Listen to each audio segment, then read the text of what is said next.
Hello बच्चों, let's read the following question. State whether the following statement is true or false. हमें क्या बताना है कि क्या following statement true है और false है. Statement क्या है?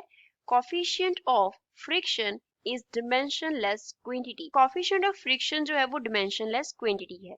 So first of all, we will talk about the key concept used in the question. इस question में क्या key concept use हो रहा है? क्वेश्चन में बात किसकी कर रहे हैं? कोफिशिएंट ऑफ फ्रिक्शन की कर रहे हैं. तो उसके लिए हम पहले फ्रिक्शन को डिफाइन करेंगे.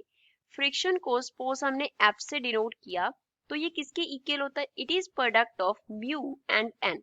यहाँ पे जो म्यू है वो रिप्रेजेंट करता है कोफिशिएंट ऑफ फ्रिक्शन को. Mu is coefficient of friction and N जो है वो रिप्रेजेंट करता है नॉर्मल फोर्स को. नॉर्मल फोर्स को. अब मान लो हमारे पास यहाँ पे एक ब्लॉक रखा हुआ है हमने किसी सरफेस के ऊपर. ये नीचे क्या है? हमारे पास सरफेस है. इसके ऊपर यहाँ पे ये ब्लॉक पड़ा है जिसका मास जो है वो कैपिटल एम है. This here is block of mass capital M. अब इस ब्लॉक के ऊपर जो सरफेस है वो अपवर्ड डायरेक्शन में फोर्स लगाएगा, that is normal force. And इस ब्लॉक एंड जो सरफेस के बिटवीन कोफिशिएंट ऑफ फ्रिक्शन है दैट इज म्यू. अगर इस ब्लॉक का जो मोशन है वो इस तरफ हुआ, इस तरफ इसका क्या हुआ?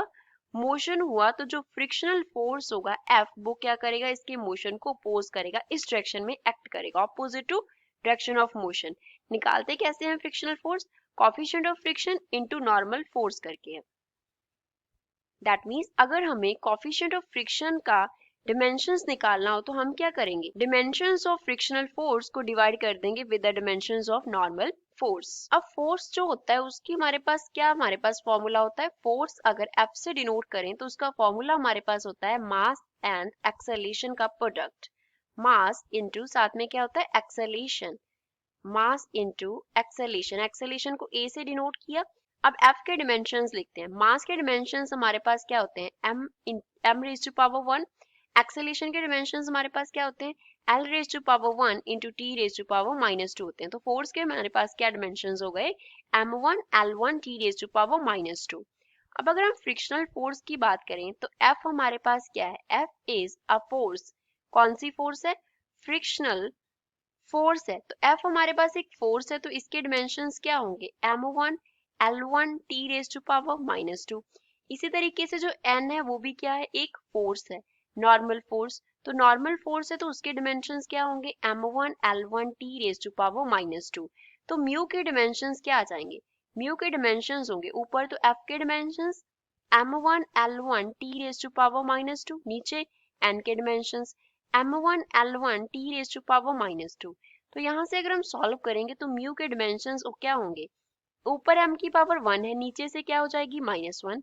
ऊपर l का पावर 1 है, नीचे से -1 हो गया. ऊपर t का पावर -2 है, नीचे से +2 हो गया. तो यहाँ से म्यू जो है वो कितना बन गया? m raise to power 0, l raise to power 0, t raise to power 0.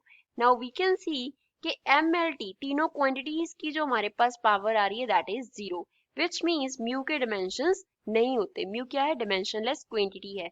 So we can say coefficient of friction that is mu is a dimensionless quantity.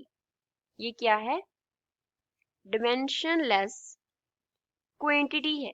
अगर ये dimensionless quantity है तो यही हमें स्टेटमेंट में बोला था, that means given statement is true. तो इस क्वेश्चन का फाइनल आंसर हमारे पास ट्रू आ जाएगा.